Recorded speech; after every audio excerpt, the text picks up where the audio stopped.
Action. Hi, welcome to the Property Show. I'm Jayashree Kurup, I'm editor MBTV, and I'm talking about choosing plots along commercial corridors. We picked up the Hyderabad example because it's been the one city where planned development in different parts of the city has pushed demand and supply across the city. And discussing this with me are Deepak Sanan, he's retired IAS officer and a senior advisor NCAER. Prashant Thakur is director and head of research Anarock, and Sam Sanatha, he's branch director Hyderabad for Knight Frank India Private Limited. Thank you so much for joining me. Samson, I'm going to come to you first. Hyderabad has had a history of having planned development into the different parts of the city. Tell us how it works very briefly so that we can start, that can set the tone for the conversation. Sure. I think you've really started it on the right tone that Hyderabad does have a lot more of infrastructure to talk about than any other development. And unlike most other cities, we have seen that first infra happened and then the developments of real estate and sectoral growth happened. It's a great example of how a radial city connected itself on 4 corridors with ring roads and then connected intra-city through the highways connecting the ring roads and then the metro connecting the inner city through inner ring roads and so on. So clearly, here's a city which is going on adding up infra through its strategic road development programs, through its MMTS, through its new modern means of transport and connecting people east to west, north to south. And so all-rounded development, and usually that's what you need for land to find its attractiveness when people can connect industry and your living together. Okay. Prashant, when people look for plotted development in different cities, we see that a lot of this development is in the periphery, suburbs or periphery of cities. Now, there are some associated risks with suburbs and peripheries, right? How does a consumer choose two things? First, how do you choose which part of the city you should buy in? And the second, what are the risks associated and how do you mitigate them? So Jeshri, you're right that, most of this plotted development comes at the, outer part of the city because that's where the land parcels are cheap and the developer normally does a futuristic buy, anticipating that, some kind of commercial activity will come. For example, airport, SEZ, or some IT park.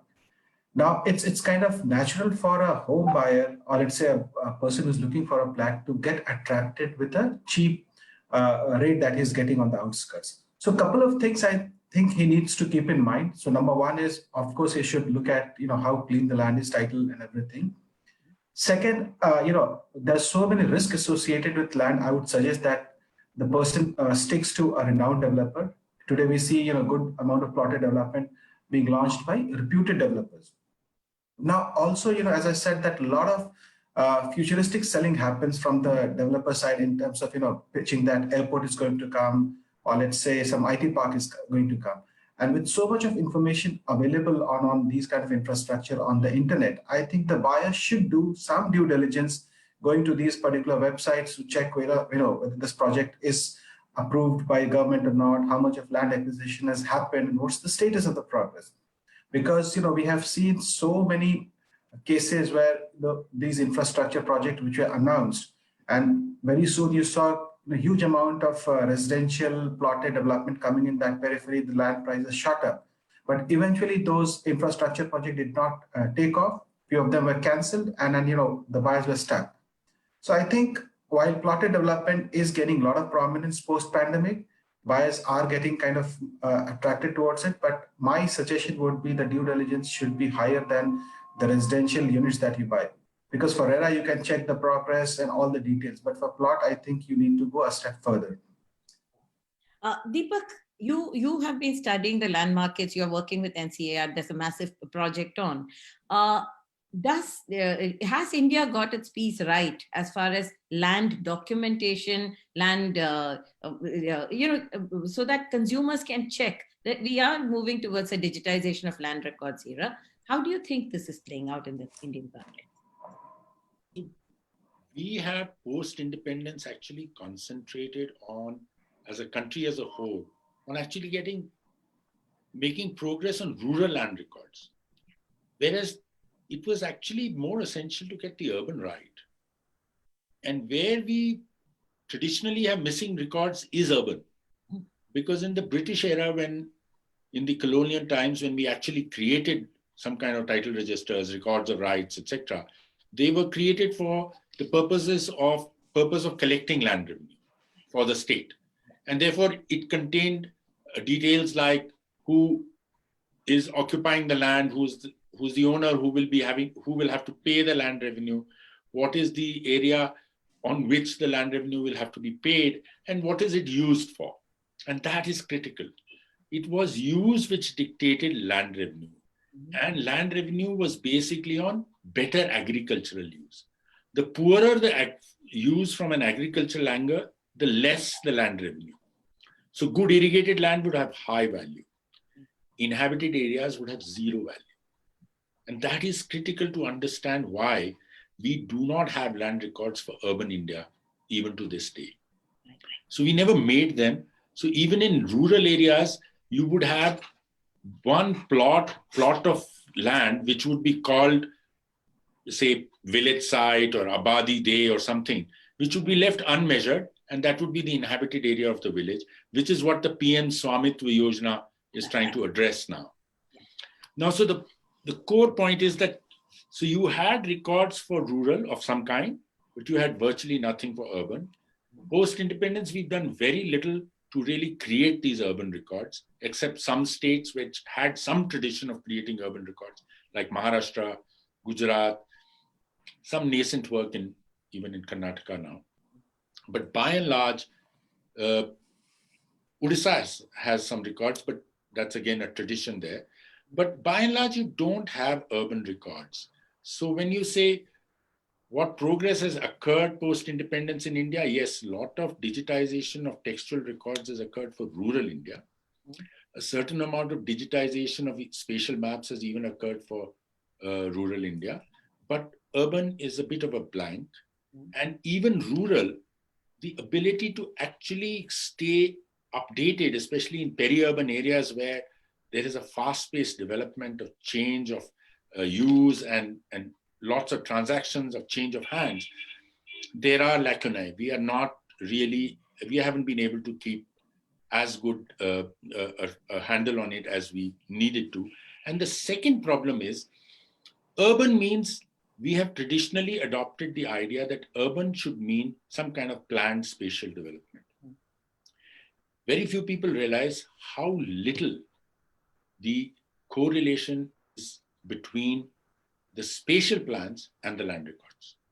So even peripheral areas, peripherals, the two urban areas, the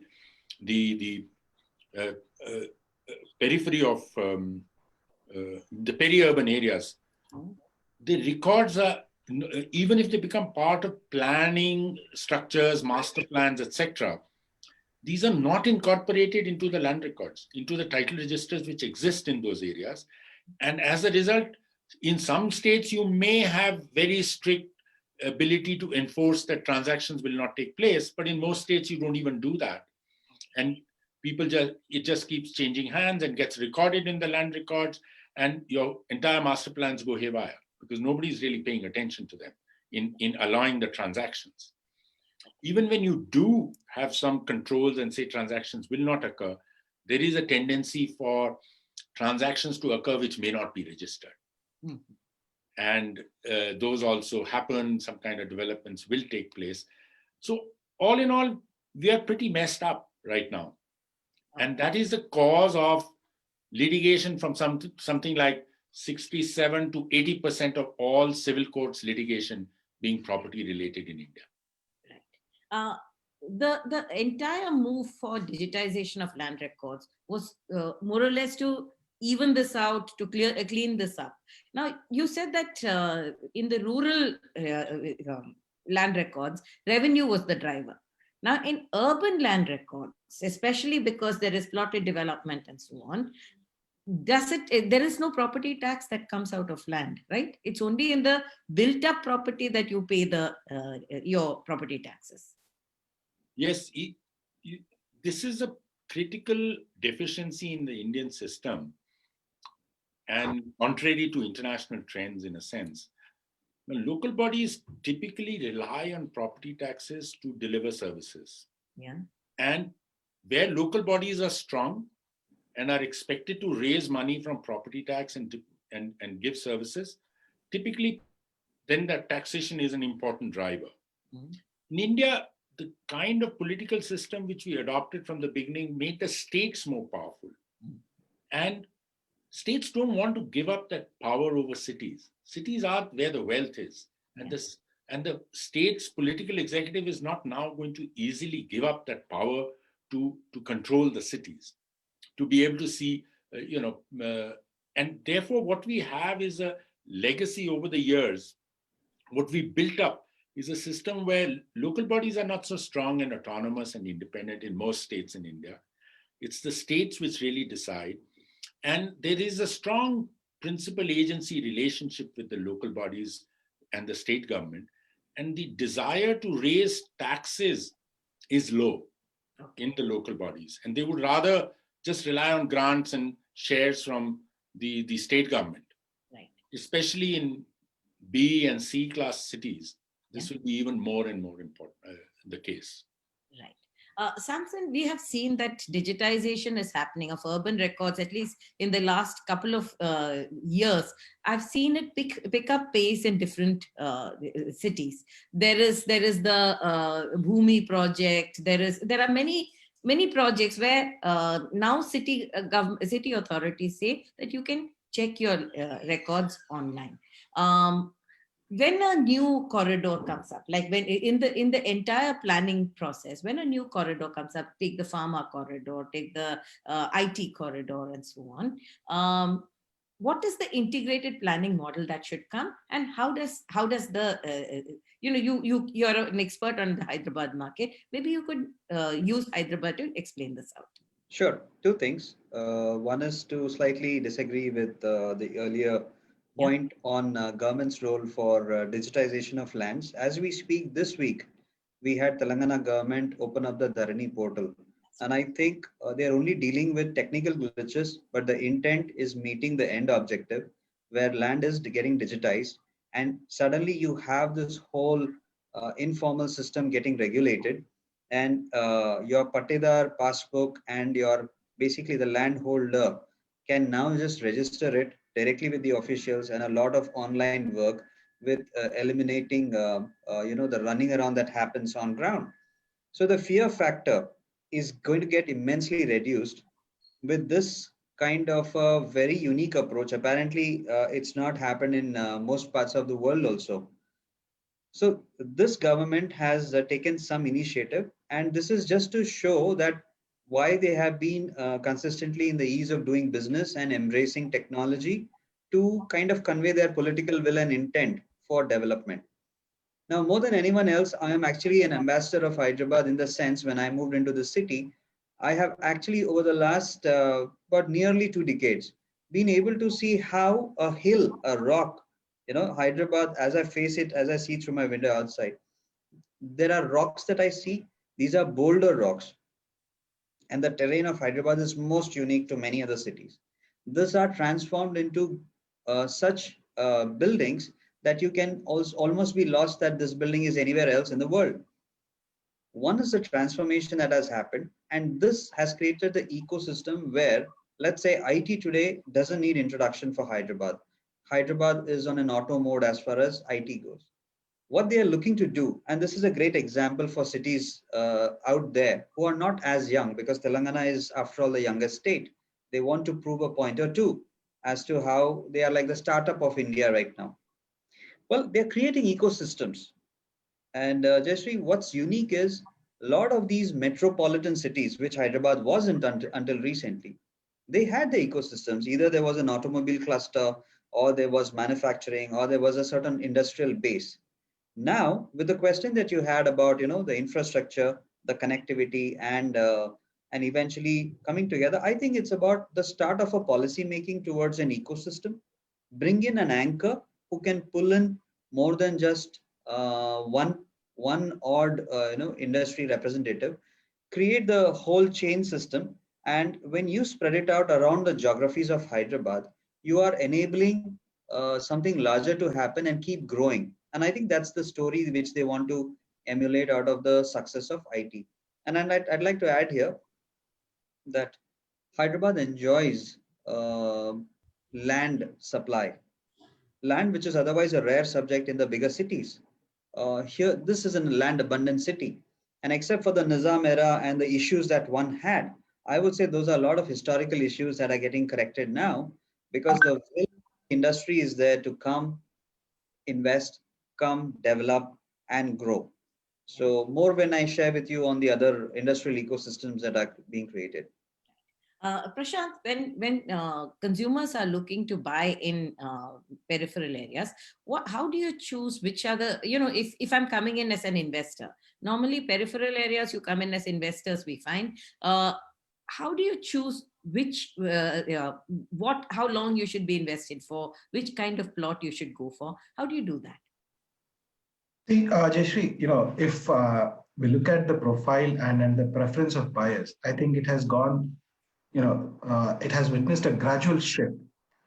Now, we cannot deny that, the love for land for Indians will never die away. And that's the reason they have been getting into some kind of trouble with some unknown developers also. But let me give you some anecdotal examples why a person or why, younger people are also getting interested in buying a plot. So if you look at the composition of a residential unit, now let's say if a buyer, we have been saying that the average age of buyer is coming down.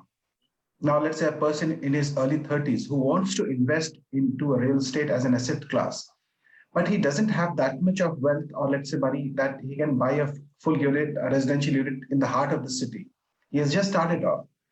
So over here, investing in a plot gives him an ideal option. Now, for example, let's say if we talk about some plots in Shamshabad, to give Hyderabad an example, you'll get somewhere in the range of 100 to 2,000 square feet over there. Whereas an apartment in let's say Gachibowli would cost him around 4,500 to 5,000 per square feet. So what he's doing right now is locking the land price, because in future, what if the price goes up, it's the price of land, not because the construction material and everything will grow as per the normal inflation. So it's also wise for a younger person who is thinking to take a long position in real estate to go for a plot, and whenever he has enough money or where he has more clarity about where to settle down, or he has enough money to take a larger loan, can construct a house on his own, or let's say as per his choice. Now, when the his holding period itself is going to be too long, couple of things that he needs to take into account, as I mentioned earlier also, is that the most important part is infrastructure. Now with this work from home culture coming in, I think this will gain more momentum post pandemic also. The first thing that a person would look is how commutable that plot will be, because though he would be working from home, but he needs to come to office once in a while. And also in terms of other social infrastructure, kind of, let's say school, other medical help, are there any planned development coming in that periphery? We also need to understand that, land parcel, near to some airports have, restrictions. For example, any plot which is away from 500 feet or meter from the runway has height restriction. You cannot build more than 40 meter. So these things the person needs to keep into account. And also, that we have also seen a lot of investors, NRIs are also very much interested in land. So either they want to wait it out till the time they finally decide to come and build, or else sell it on price appreciation. So what I want to say and sum up it is that if your waiting period is that long, and longer the period, the uncertainty and risk might happen. We have seen what happened to Andhra, where many people bought land as an investment, and sudden shift in government and policies have kind of put their investment in limbo. So again, I would reiterate: please check any proposed infrastructure that is coming in, status of it. Stick to a renowned developer. Check for the land records yourself, and infrastructure plays the key. And also, if there are any planned employment hubs coming in that area. So these are basic fundamentals that I would always advise a buyer to stick to if they're looking at investing in plot or buying a plot. You talked about taking a long position. How long should, what is the minimum amount of time you should be invested if you're buying plotted development? See, it depends. If I'm buying, now let's say, for example, if a 30, 35 years old young IT professional who has kind of, bought a plot, if his objective is to wait for another 5 years till the time he has more clarity that, yes, he's going to kind of continue staying in Hyderabad and he has enough money to take a bank account and build a plot, I think for him, 5 to 6 years would be okay. Because one thing we also need to keep into mind that unlike residential apartments, your plots do not go on rental so quickly. So, In the fact, first, you get very little rental return out of it unless you build on it, right? yeah. So I think if you're, so the wait period would be, for 5 to 6 years, and that's the time, for normal infrastructure also to come in. And for investment, I think, it depends. Now, for example, let's say if you're looking at a short term, it's just kind of, stock picking. When you kind of see that infrastructure, for example, I'll give you an example of Jewar Airport.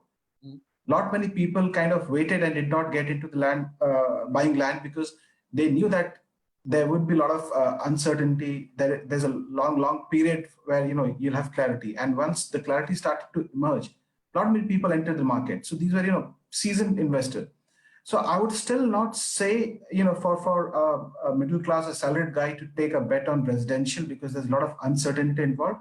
But yet for NRIs, what we have been advising is again, you should at least wait for 3 to 4 years. And for, a normal buyer, it has to be 5 years. So whenever he is buying a plot, he has to have that, period defined. He will see a lot of ups and downs, a lot of negative and positive news coming in. So again, I would say plot is not for everybody. A person who has a clarity what he's going to do is where, the buyer should come in. But again, yes, the lot of buying pattern is being now defined by this post-pandemic trend that we are seeing. Plots are getting traction, and that's why you'll see a lot of renowned developers are coming in. And what they're doing is they're also cutting down the size of the plot so that it becomes more affordable for a general buyer, not only investors. Absolutely. Deepak, when you select a plot on the back of a promised infrastructure, it could be the JNPT port that was coming or the links that were coming. It could be metro lines. It could be airports. And you find that in India, the promise of infrastructure need not necessarily be the creation of infrastructure. Pune is a classic example. MIDC the airport should have come that part of town. The airport veered across to another part of the city, and people who were banking on airport were actually getting a manufacturing hub instead, right? How does this impact land markets and plot markets? Well, it introduces uncertainty, definitely, but it also means that since there's information asymmetry constantly, right, that the political economy veers towards people who can find out details as they are being worked out, in which direction things are going to go, and tend to profit from that. So it's not something which creates good, stable investment. It doesn't create good, stable markets for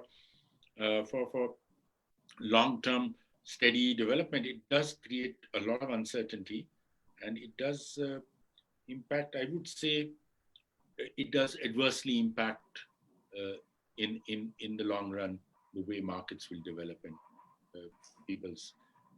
What is disturbing also is that when people are, picking up plots, as in one conversation I remember having, people say, but people are not doing what Prashant or Samson are saying they ought to do, is check out.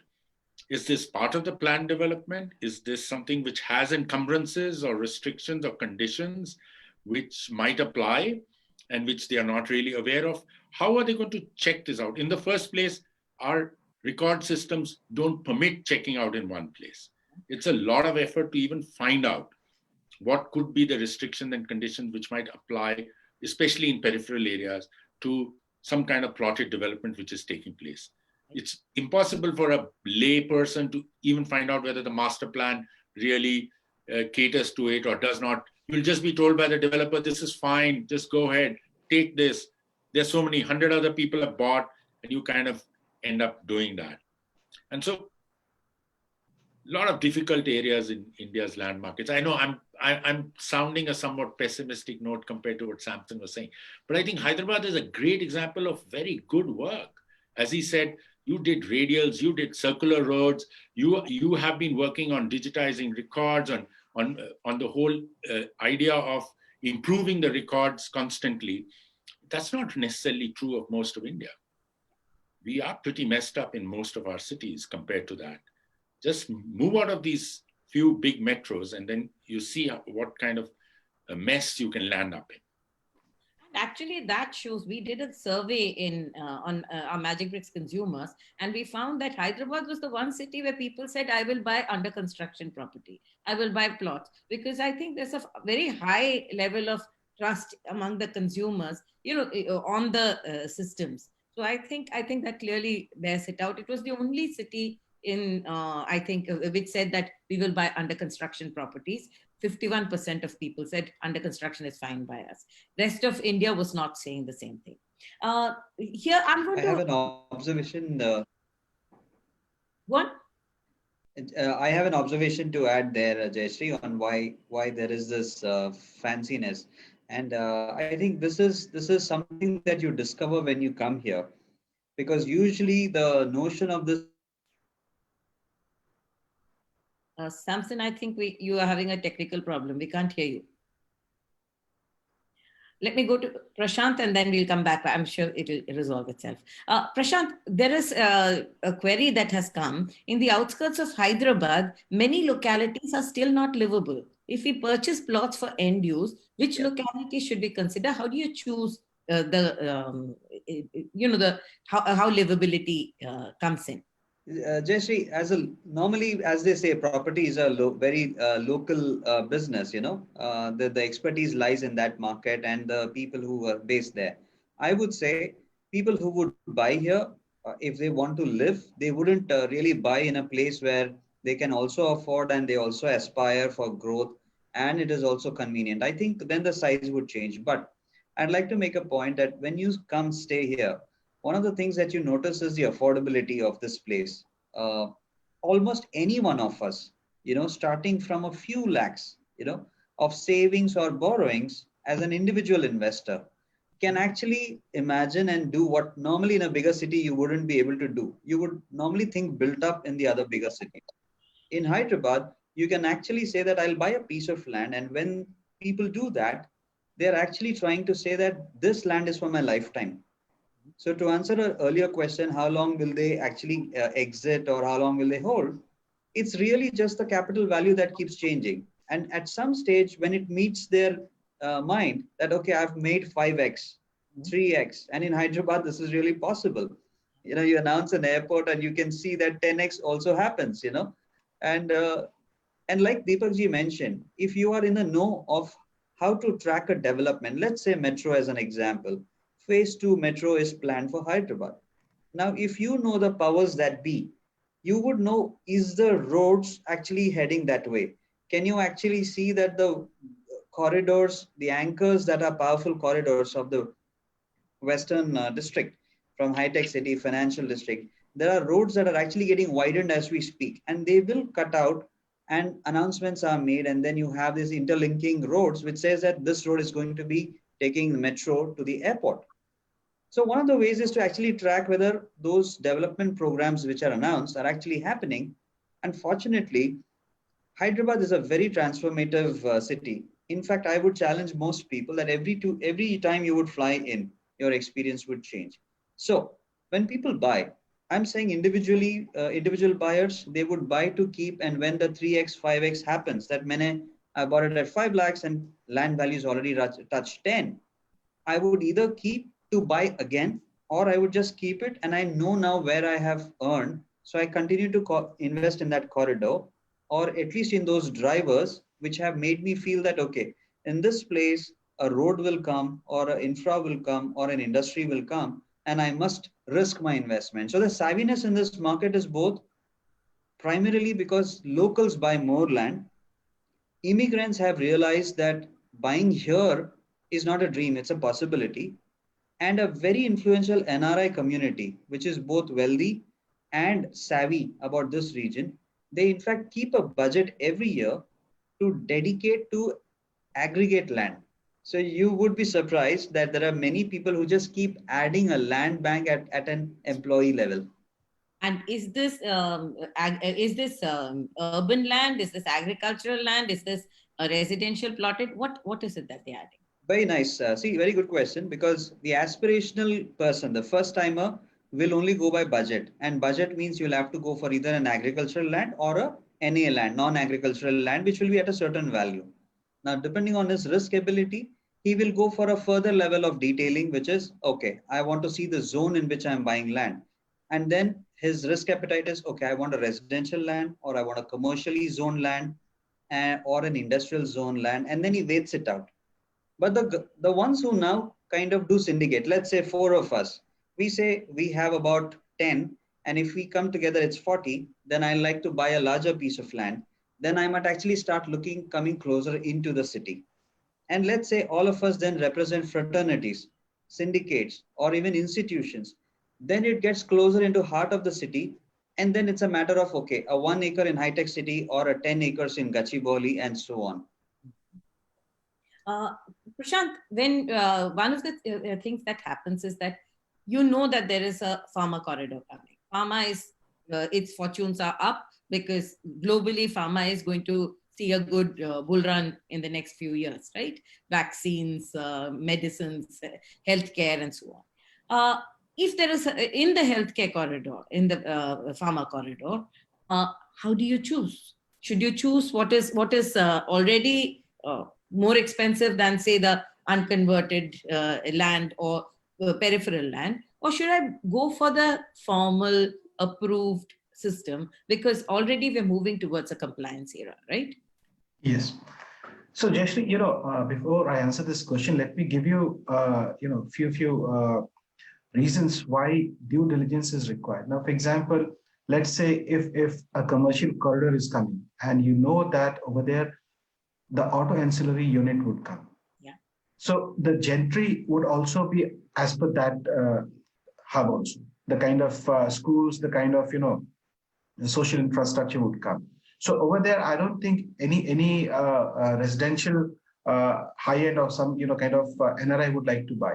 But having said that, pharma IT corridor is where people kind of tend to buy plot for their futuristic use. Now, to answer your question, what is the kind of land parcel they should look for? In my opinion, I would stick, with formal clean land. And as I've been saying, that there's so many good developers who are launching, and the reason why they're coming with plotted development is that, there's a shift from the buyer side also. Nobody wants to, kind of buy an under construction property, or let's say a pre-launch in this era, where they have, lot of worry on the execution risk, and the kind of weakness that we are seeing right now in the residential part, which developer is going to go bust, is also a matter of concern. So they would like to stick with the plot, because it's kind of avoid execution risk. Now it's also win-win situation for our developer who has aggregated land for futuristic use, anticipating that real estate will kind of go 5x, 10x, which is not happening in near term. It provides immediate liquidity. Very less approvals are required for plotted development to launch a plotted development. So in my opinion, where you have good amount of supply from renowned developers like Cat A developers of each cities, I would avoid going through some kind of unknown route and buy a land parcel from tier 2, 3 or 4 developers, or let's say some local brokers, just for a minor price benefit, because that saving is going to cost me dearly if something goes wrong in future. Okay. So I would stick to my point. Please do your due diligence. Go for a renowned developer where you have this comfort, because your waiting period, your holding period is going to be long enough. and you'll experience a lot of ups and downs, not only political turbulence, but also, change in the plans. We have seen, infrastructure project being shifted from one location to other location, the kind of turmoil that comes in once the government changes, so on and so forth. So yes, please avoid going for kind of, small time shady brokers or local guys. Oh, Deepak, when you're looking at again, I'll go back to the corridor, the planned corridors. Typically, the city development plan should reflect what is going to happen, right? For instance, if there is one corridor of industrial growth, that means that there is so much commercial, so much residential, so much plotted, so much built up, and so on. This kind of planning still seems to be a little shaky in India, right? Not only shaky, but also somewhat, as we've just discussed, and both my co-panelists have said, that it's subject to almost capricious change. Yeah. It can happen anytime, the changes. And they can completely, throw out of the window whatever you were thinking of doing in a certain way. So it really matters, as Samson rightly said, that are you in the know? Yeah. Can you really find out? And that, then you are really mitigating your risk and putting in the money in the right place, when you have fair amount of guarantee that what my sources or my connections can deliver. Yeah. That's one side of the picture. The other problem is, I'm going back to the point you made about investment in peri-urban plots. Mm-hmm. And Prashant says people should be very careful and not go for it. Then why are they going for it? Why do we keep seeing this happen? I think there are two reasons here. One is the moral hazard of constantly regularizing. Yeah. We regularize all the time. Yeah. Every city regularizes unplanned, informal development which has taken place in the peripheries, etc., because all those developers have the clout to be able to get it done, or they band together and get it done. Very often, many of our developers are the guys who are sitting and making the policy and the law. So we need to be aware of this, that what makes people, it's very nice to tell people, go for formal, go for the really tight, absolutely correct areas, but those may be well beyond their pocket. And here is someone telling them that you can get something for 1/3 that price, and everyone else is buying. Yeah. The next door colony got regularized anyway. Every second guy I know has bought a plot like that and it's been regularized or it's fine. Why should I? Right. So I think we need to be able to address that before we can start saying that the formal is the right way to go. I fully endorse that, because it's a question of when, not will. Will it be formalized? It is actually when will it be regularized? How long do I hold it, right? And that's why people buy. And then on the other hand, you have the extreme other example, that you can have every compliance under the sun, you can have everything right, and then the Supreme Court can step in and demolish your building and say, no, we still don't think it had the right to exist. So you're really destroying faith and trust with these moves. And that, to me, is the biggest threat in all kinds of development in India, is if we can't build trust and faith in the rule of law and in some systems which have some sanctity. If we can't do that, we have a problem. Yeah. We will keep veering towards the informal. And also the second part of my question, the city needs to plan not only the corridor, it needs to plan the volume that can come. And somewhere we are neither planning nor regularizing how much of plotted development, how much of planned urban development is supposed to come, which is why it's kind of messy. There are prime localities and then periphery of prime localities, which can have legal, illegal, and so on, right? Would you like to address that also, the development and planning process? Yeah, did you ask me? Yes, absolutely. Certainly we need to address that, but we need to get an environment which believes in it and doesn't believe in something else. Here I am sitting in a village, and in my village, the development which takes place and the aggregation which is taking place and the permissions which are given or bringing it into a planned framework is only for rent seeking. It's not for planned development. It's because it will yield certain rents for the people who will give the permissions.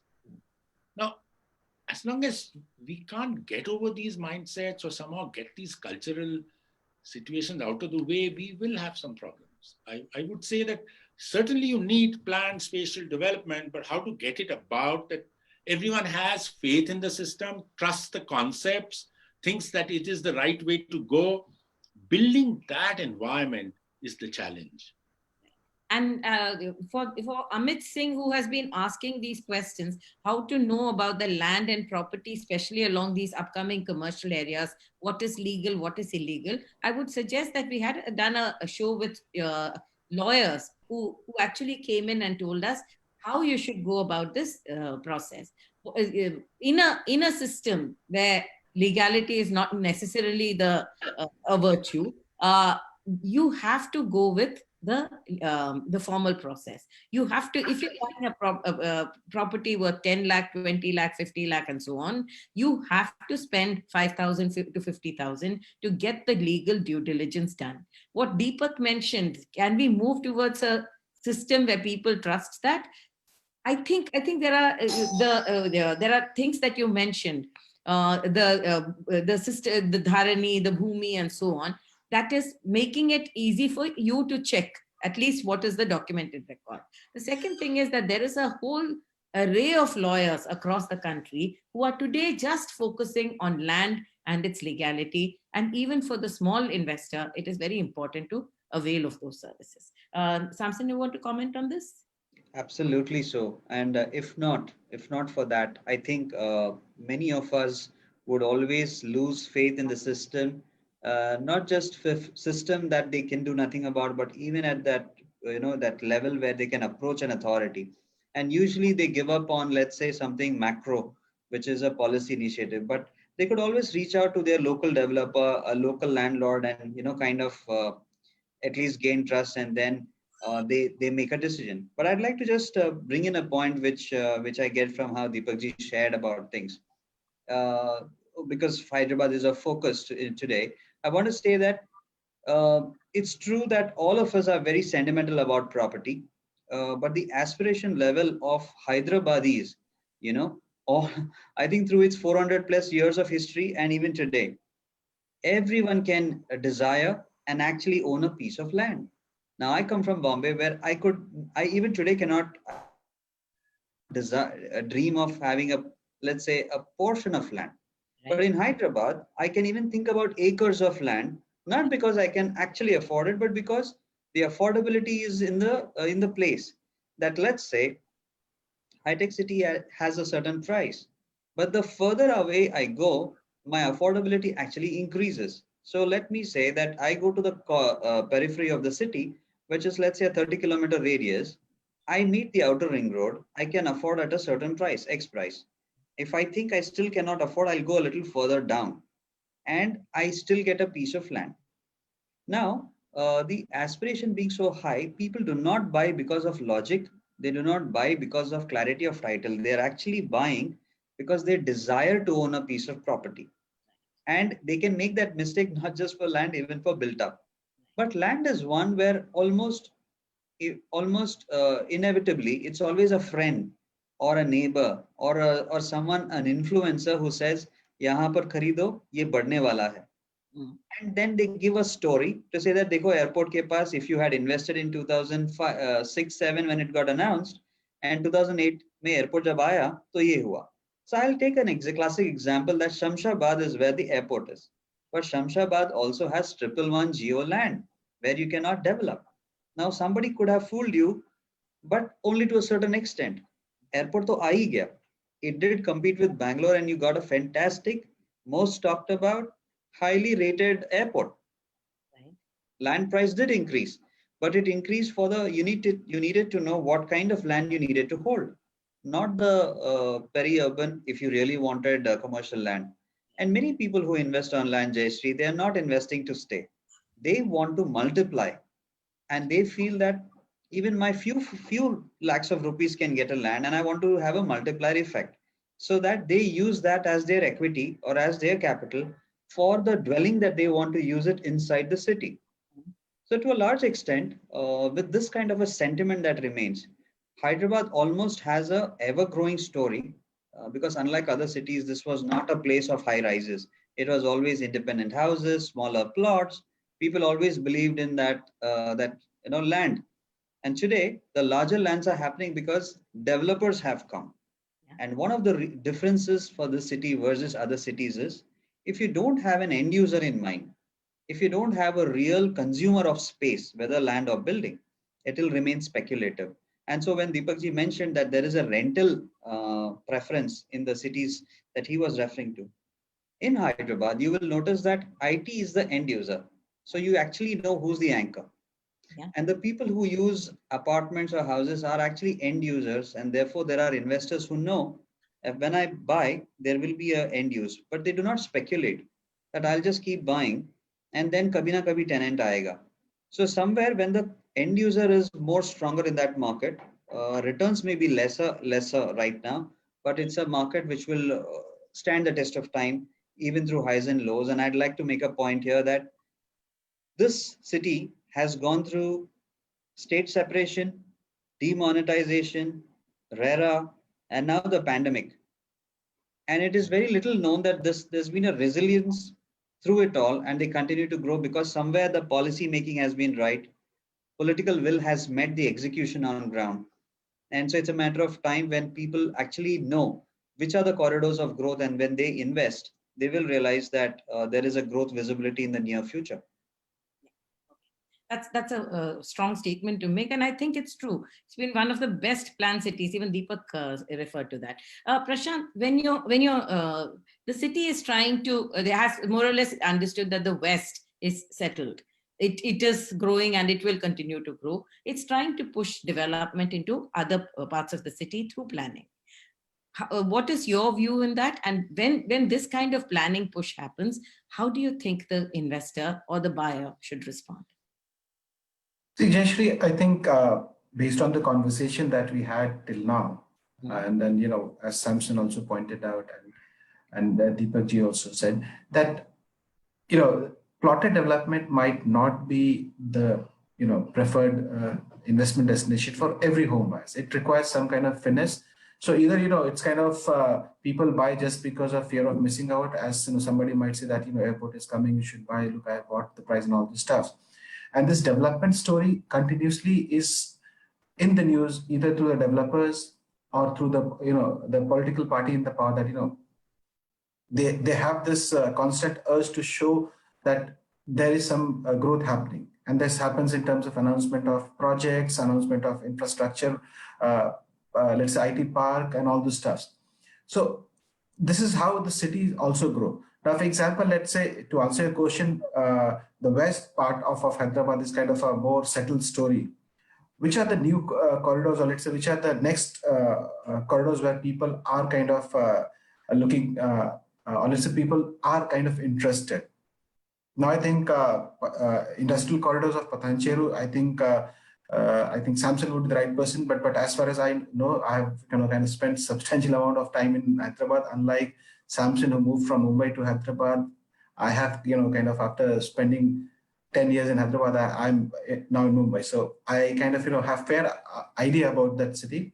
So I would say that Pathancheru Industrial Corridor is also kind of a major destination for plotted development that is happening, and with this Warangal Highway Corridor and Genome Valley Biotech Corridor, I think these are the areas where people, especially from NRI community, might see, because as you pick the stock, you have to kind of identify the stocks that are going to go up. Similar is the case with when you have to identify this land parcel. First of all, you have to identify the announcements of infrastructure around it, whether it is sound and solid, at which stage of this execution these projects are. Because what we have seen typically is, once the project is announced, there's a huge rush to buy land, and that's why the prices starts to go up. And when you start to receive news about some kind of trouble in that project, the prices are either flat, or people who had made an early entry would like to exit. So that's the duration where you'll see the prices are a bit flat. And once it's kind of nearing more clarity is received in terms of project completion, you'll see again the interest rising up. So you also need to understand the cycle. For example, if your buying decision is for investment purpose, it's not only land and title. You also then need to focus on at which stage you are getting in and whether it is matching your holding duration or not. And then, if you're caught up in let's say at the peak, so even if you buy a good land parcel at a peak, your appreciation will be not that phenomenal. So it requires a lot of finesse, lot of due diligence, and that's where you will see a lot of NRIs and HNIs playing out in this space, and that's where fear of missing out catches the average home buyer, and unfortunately, if they are caught at the wrong cycle, they end up facing the brunt. Deepak, I'm going to ask you this: if I come in as an investor, and there are a lot of investors in the Indian market today, even people, young people who otherwise would have said, I'll stay on rent and so on and invest in other places, they are looking at plots as where they can invest. If I come in as an investor, what is that mindset I should bring? How long should I stay invested? And actually, we bring emotions into play as investors. When the market, like Prashant said, the market does have phases. It flattens, then it rises, then it flattens. You need to capitalize on that if you come in as an investor. How does the buyer today? What do you think the buyer today should be looking at, and what kind of mindset should you bring in, Deepak? Typically, if you are risk averse and really want investment to deliver, then you have to follow what Prashant said. Look for the good developer, look for all the permissions being in place, look for all papers being correct, and understand where the infrastructure is going, what are the planning, developmental story for the city, how it's being looked at, understand that fully, and then invest. Once invested, stay invested till you are sure that the full spatially the full development in that area has taken place to the extent that the market has reached a stable point where you can get full value for what you invested in. If you have a higher risk appetite, then you do go into riskier setups. And I don't want to expand on that. We've talked a lot about it. Yeah. To me, what is important is how do I expand this formal, this sphere of what is the better, the less risky proposition, that which can appeal to everybody. How do I expand this? How do I, the point which we were discussing a little earlier, how do I create a climate, an environment in which there is more faith, more trust, and people think this is the better place to go? How do I bring out that Hyderabad is a better place compared to others? Not just anecdotally, not just through Samson's statement or Prashant's or mine, but through some kind of objective analysis of India's cities. I think there is scope, and it is time that we started doing that. If you recall, Jayashree, we have at NCAR done a land records and services index for India, which is rural focused. I think it's about time that we started thinking of an urban focus, a big city focus, to try and see, okay, do these cities really offer an environment where the records, where my ability to check titles, where my ability to check spatial records are available, where the encumbrances are very clear and notified and known? Have I reached that status and where do I fall as a city on some kind of index of this? I think it's about time we started as real estate players, as RERAs, as people who are working in this space, to come together and say, it's time to develop an index for Indian cities so that investors, developers, everybody has a clearer idea of what they're going into. I fully endorse that. I wish it would happen sooner than later. And Samson, there's one person here, I think Gopal, who asked, can I get within 10 lakhs? You said you should buy illegal land, but can I get within 10 lakhs? That's my budget in any planned corridor. Oh, yeah. In the absence of what Deepak mentioned, index, a third party index where I can go and refer and check whether this value is right, wrong, what is it. How does a average everyman go with that? Not the NRIs, not the HNIs. They have enough advisors. Do we Yes. have advisors for the average buyer? So it's a practical question, and I would say yes. I would encourage the gentleman who's asked the question to start surveying. And real estate is not so complicated if you take your efforts, and almost all of us can become an expert if we devote our time to go and inspect. I advise that to my own family, even if it's a house purchase, that don't think that there's an expert in the home. Just go and first start liking. And that's when you discover what kind of a customer, in this case, Gopal is. You know, we need to know who the customer is and then help him advise 10 lakhs or 10 crores. Today, there is an investment, there is a security that I would look out for, and a return based on who the customer is and his need. At this point, I think I'll say that being corporate real estate advisors that we've been, when it comes to personal choices, we do struggle with it because after all, we can advise, but when you put your money where your mouth is, it is not easy. But if I have to personalize this, I would say that, let's say I have a sense of which direction the city is growing and why. I have a sense of which are the macro indicators and also private developments that are actually happening in a certain corridor. If you allow me, Jayashree, I'm happy to share which corridors make sense. Yeah. See, for example, if you look at the northern corridor, which is less talked about, north is where Hyderabad Nagpur highway.